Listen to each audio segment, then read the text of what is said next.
How the USFL rules could change the NFL forever. Hey, welcome to That's Good Sports. I am Brandon. I don't make the rules, but I break the rules, Perna. I'm kidding. I am very scared of consequences. I follow rules blindly because I'm terrified of getting in trouble. The USFL announced some of its unique rules for the upcoming season, following in the footsteps of the XFL. So today, I wanted to highlight some of the interesting rules for the league that will affect overtime, extra points, kicks, and pass interference, and how the NFL may adopt some of these rule adjustments. That's good sports.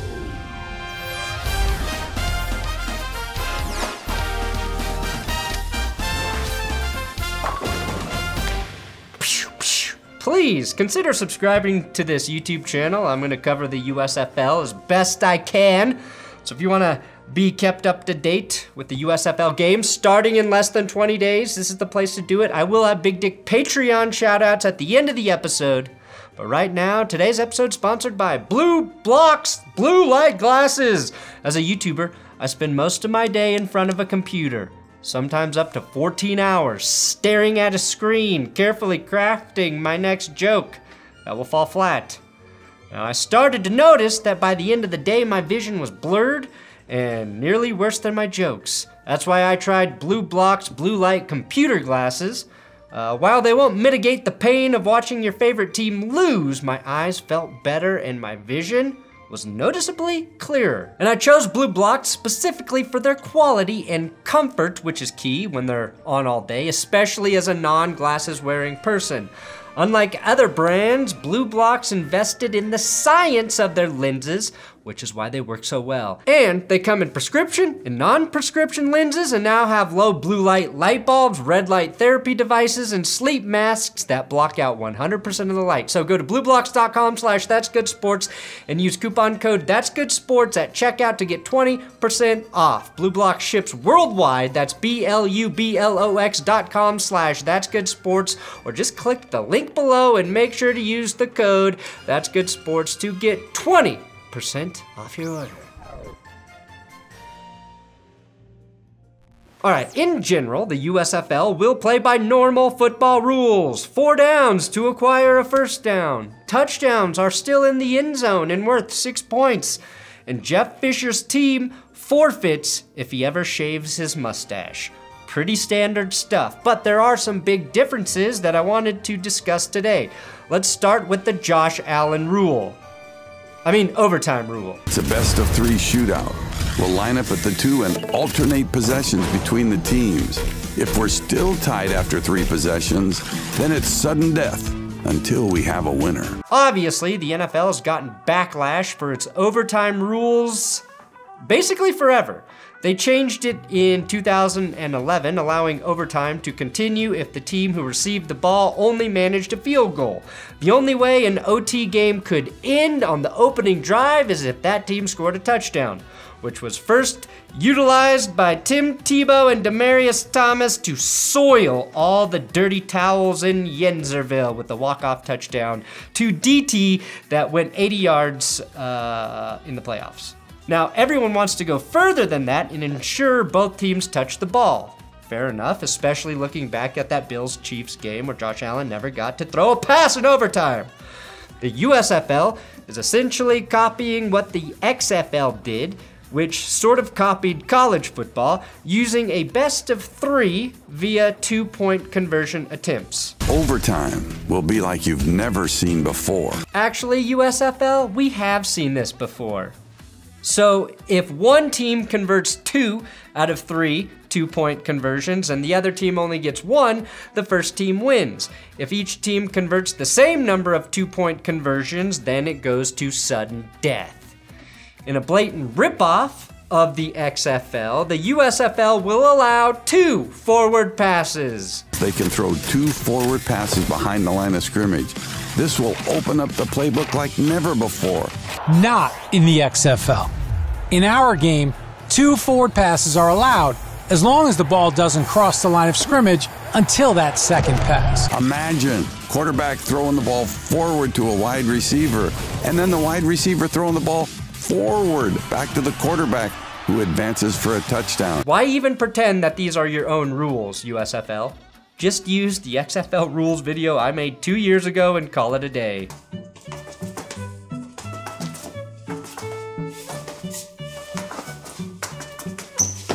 Okay, well maybe mirror dancing will be cool. Or better yet, allow 3 forward passes to assert your dominance. Now this is a rule that sounded really exciting at the time, but then we all realized that throwing multiple passes is still pretty tough, and the amount of times we actually saw teams attempt multiple forward passes was kind of scarce, and I expect the USFL to follow suit. Then we've got extra points. If you liked 2-point conversions, take a look at this. 3-point conversions. It's like 7-minute abs instead of 8-minute abs. If you want to do a 3-point conversion, you have to convert from the 10-yard line.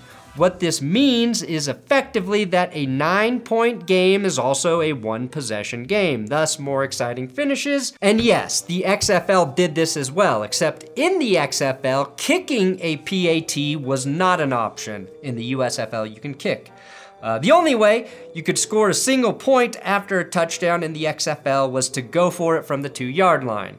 What we learned was a lot of teams just went for 2 points from the 5-yard line, as it actually seemed easier to score from the 5 than the 2. I don't know if any of this makes the game more exciting. I'm personally fine with extra points being boring, so mostly this makes the scoring math more confusing, which I'm not a fan of. And I still think a 3-point play should be an option, but as a 55-yard field goal attempt.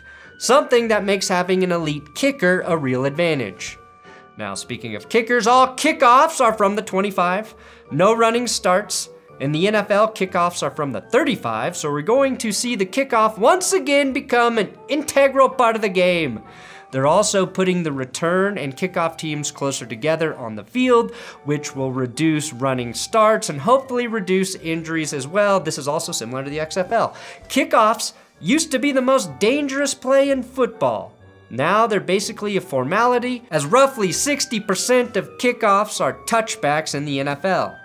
As a Broncos fan, it feels more like 98% of the kickoffs are touchbacks. So the USFL has hopefully made kickoffs both safer and more exciting. Like a birth control pill that prevents pregnancy and stops all STDs. This should lead to shorter fields, which of course will mean more raw dog scoring.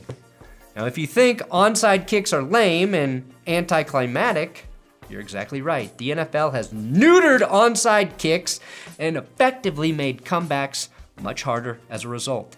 But the USFL is trying something that's been proposed for several years in the NFL but never passed. In the USFL, you have another option on top of the onside kick.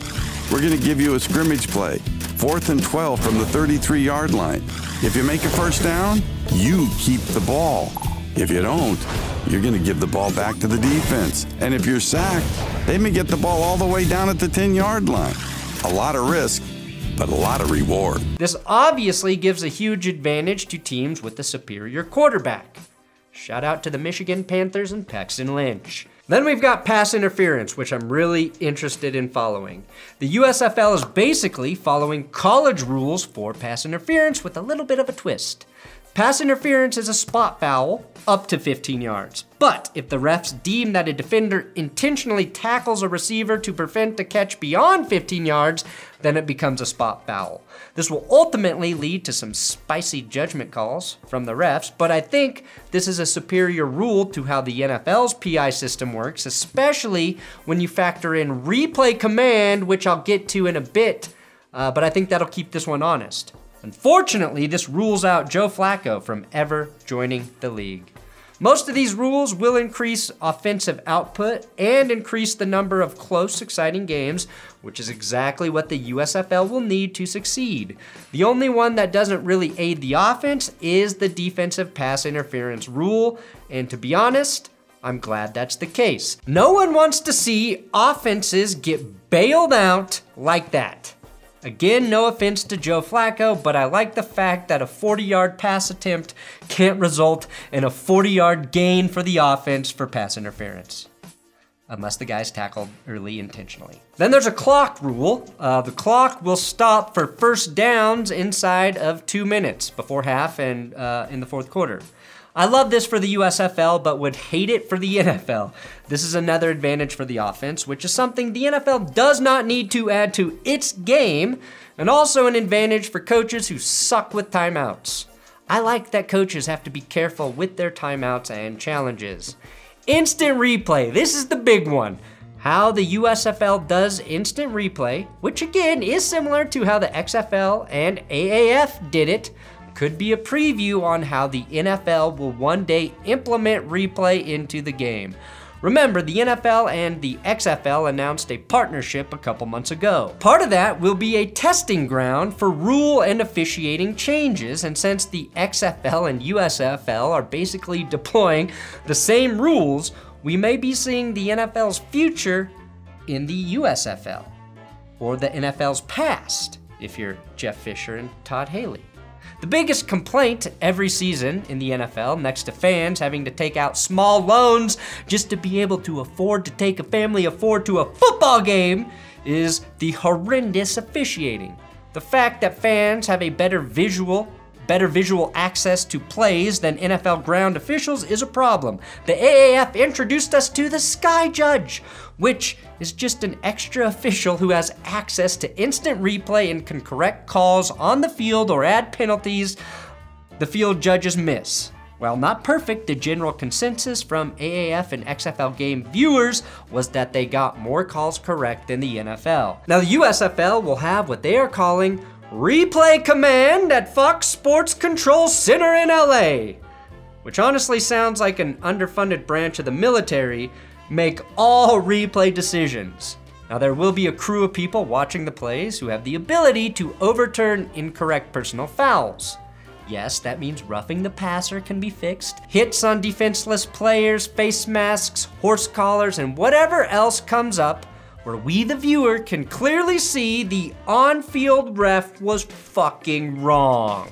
I love this approach and hope the NFL does it soon. We all can think of at least one example where a play in real time, real speed looked bad, but upon seeing the replay, a guy used his shoulder, did not make head-to-head contact, didn't grab a face mask, or didn't grab a horse collar. This will be rectified with the Control Command Center, whatever it's called. Whatever it's called, they will also confirm whether or not pass interference was obvious and intentional, which should keep that rule functioning within its well-intended parameters. My biggest gripe about the NFL is consistency when calling penalties, and this formula seems to aid that. The only downside is it will balance out a bit when your team gets away with the penalty that does not escape the replay command's all-seeing eyes. So simply put, the rules are a lot like the XFL, with the two big ones, I think, being the pass interference and the replay as things maybe the NFL will consider adding to its game.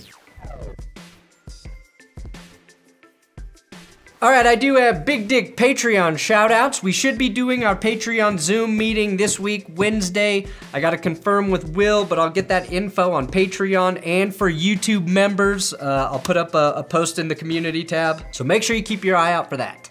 Shoutouts for Luke, Birch, Van West, Alan J. Etchings, Xavier upping to 20, Sir Random Guy, who is always in the GPS streams, nice to see you here, Adam Cohen, my man Paul Spencer upping to 204 per year, Paul always in the Zoom meetings, Jonah Kreinberg, Charles Howell, and Vaughn for the Super Bowl. Patreon.com/thatsgoodsports, that's how you can support this channel, and boom, you made it!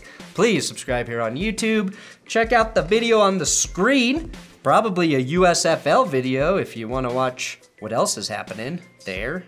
Yeah, you do?